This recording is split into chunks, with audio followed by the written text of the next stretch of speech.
Hello and welcome to TVC News this hour. The Nigerian National Petroleum Company Limited says pricing of petroleum products from any refinery, including the Dangote Refinery Limited, is determined by global market forces. The NNPCL was reacting to a press release by a group known as Muslim Rights Concern, which claims that the Dangote Refinery Limited is being undermined by actions of the Nigerian National Petroleum Company Limited, and that the recent changes to the pump price of petrol will prevent the Dangote Refinery from offering lower prices. NNPCL, in a statement by its spokesman Olufemi Shoneye, said the recent changes in PMS prices have no impact on the Dangote Refinery Limited or any other domestic refineries' access to the Nigerian market. It states that Dangote Refinery and any other domestic refinery are free to sell directly to any marketer on a willing buyer, willing seller basis, which is the current practice for all fully deregulated products, adding that it has no desire or intention to become the distributor for any entity in a free market environment. Well, let's move on to other stories now. In Plateau State, the 3rd Division of the Nigerian Army has successfully completed this year's biannual second schedule range classification exercise for its personnel. The exercise is designed to assess the serviceability of the Nigerian Army arsenal, test the effectiveness of troops' skills in weapon handling, and ascertain troops' battle readiness. TVC News senior reporter Funam Joshua has the details. Every post made on social media has its consequences that may result in strengthening or jeopardizing national security, irrespective of the person involved.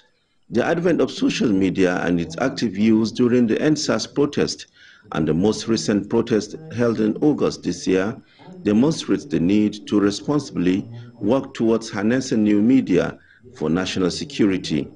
A reason the Nigerian Army is looking inward to initiate programs like this. It's a unique opportunity for social media influencers, media practitioners, bloggers, and other players in this cyberspace to unite and engage freely with your army, the Nigerian Army, because a critical battle for the hearts and minds of citizens is being fought online.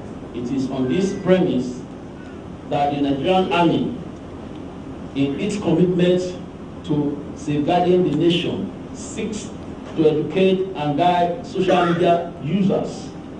The purpose of this seminar is also to meet social media influencers to discuss and exchange ideas on how they can use their mileage to promote security development. The theme chosen for this seminar is harnessing social media for national security and development.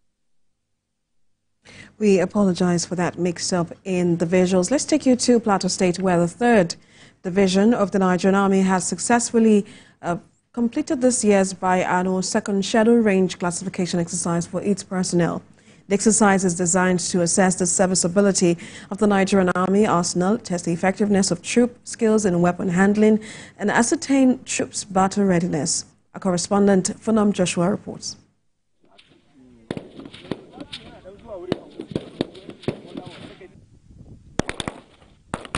The biannual second schedule range classification exercise is a long-time tradition of the Nigerian Army. The exercise is designed to test the effectiveness of troop skills in weapon handling and ascertain troop battle readiness. It also serves as an avenue for troops to sharpen their marksmanship skills toward ensuring minimal casualties and waste of ammunition when in battle. The exercise further serves as an avenue for fostering mutual and cordial interagency relationships with sister security agencies. A novelty shooting exercise where heads of security agencies, traditional rulers, retired senior officers, and members of the media participated formed part of the activities of the day. It is very, very important that the commander, and in this case the GOC, has done to train out his men, bring them up to practice, and then to compete heavily. It's an exercise that even goes into their records, and it helps even in the promotion. If you don't classify well and you don't pass it, promotion becomes a problem for you. So that is a very important thing. It is important that we're happy that this age-long tradition that we came and met in the military and left is being carried out now. This exercise is meant, like you've been told, to sharpen the skills of our security agencies, their shooting skills, their ability to handle weapons, because that's what makes the difference between a security man and a civilian.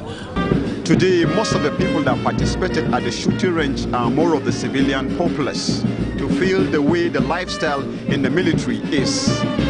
Kunom Joshua, TVC News, Rukuba Cantonment. And in Katsina State, the Nigerian Army has organized its 36th social media seminar to leverage on the use of new media to enhance security and development. Well, this is a new course by the Army to project Army-civil relationship. Our correspondent Abdulatif Yusuf has the story. Every post made on social media has its consequences that may result in strengthening or jeopardizing national security, irrespective of the person involved. The advent of social media and its active use during the NSAS protest and the most recent protest held in August this year demonstrates the need to responsibly work towards harnessing new media for national security. A reason the Nigerian Army is looking inward to initiate programs like this. It's a unique opportunity for social media influencers, media practitioners, bloggers, and other players in this cyberspace to unite and engage freely with your army, the Nigerian Army, because a critical battle for the hearts and minds of citizens is being fought online. It is on this premise that the Nigerian Army, in its commitment to safeguarding the nation, seeks to educate and guide social media users. The purpose of this seminar is also to meet social media influencers to discuss and exchange ideas on how they can use their mileage to promote security development. The theme chosen for this seminar is harnessing social media for national security and development. The outcome of this seminar is anticipated to strengthen our operational accomplishments and positively contribute towards fostering socio-economic growth in Katsina State and the Northwest region by extension. Misusing this platform to spread harmful or divisive contents can equally have severe consequences on our operations. Papers were also presented by communication experts on how to use social media to enhance security and how the new media can propel and enhance well-being of the nation. If you have noted the handles that were displayed on the screen. It was also an opportunity for the youths and the influencers to interact with the personnel and the resource persons on how the social media can also impact positively on the nation's security. Abdulatif Yusuf, TVC News, Katsina. The Bayelsa state government has held a public interactive session with key players in the state as it prepares to present the 2025 annual budget to the State House of Assembly. Meanwhile, some residents in the state have asked the state government to focus more on reducing the economic hardship on the people through agricultural development and economic reforms. Attended by civil society organizations, top government functionaries, traditional rulers, and representatives from the three tiers of government, the one-day public interactive session is put together by the Bayelsa state government to involve key players in preparation of the 2025 citizen annual budget ahead of another fiscal year. With the second term of Governor Doyediri's development plan tagged assured, the government seeks to continue with its strides in agriculture, security, urban renewal, energy generation, amongst others. Assured, A means agricultural revolution and blue economy. S, sports and youth development. The other S is peace and security. U is urban renewal and rural development. R is robust health care delivery. E is energy generation and economic growth, and D diversifying education towards innovation and technology. His Excellency has made it quite clear, his vision. There is a renewed zeal to drive agricultural production in this state.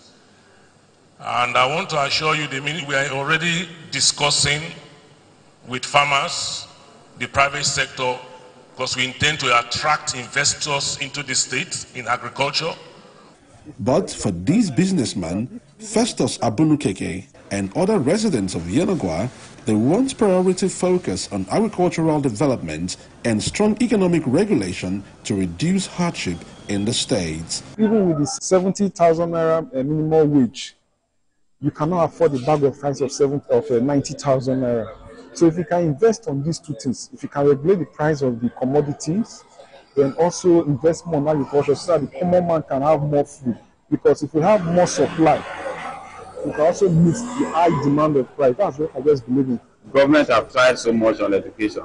So I think the government should actually be focused on agriculture and road infrastructure. That will boost the economy of the state. The state government is optimistic that the new policy focus will indeed ensure the dividends of democracy for all residents in the state. Joseph Kunde, TVC News, Yenagoa. Staying in the Niger Delta region, some national governments have been advised to broaden their revenue sources and reposition for the global energy transition from fossil fuel. This formed part of discussions at a stakeholders engagement